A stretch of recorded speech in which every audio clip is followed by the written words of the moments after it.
In 1990, I was doing advocacy to end discrimination in health insurance.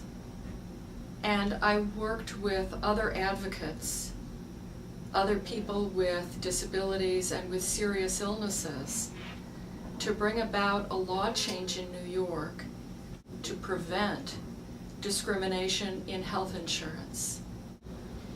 And that was a very personal victory for me, because my husband had been dropped by his insurance company when he became ill. I am very proud of that victory because that became a model for federal health reform years later. I was exhilarated when the Americans with Disabilities Act was signed into law.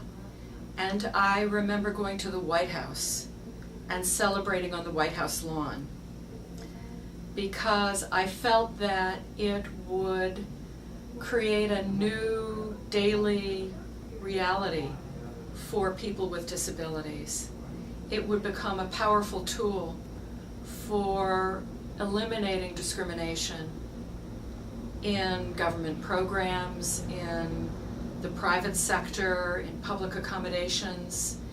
And so we would begin to make strides in education, employment, healthcare, transportation, voting and civic life, recreation and social life in our communities.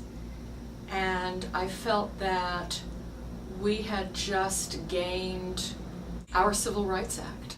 People who are growing up now, the ADA generation, do not know about or have a memory of streets with no curb ramps, buses with no wheelchair lifts, airplanes that you cannot get onto or sit on with your wheelchair. People don't remember that people with disabilities were in entirely segregated settings in education, that people with disabilities were living overwhelmingly in institutions. People don't remember that it was assumed that we would not marry, that we would not have responsibility for our own lives, to succeed or fail. And I think that while we still have a lot of progress to make, particularly in employment, education, and healthcare, I think that we've made phenomenal strides in changing the way society sees us.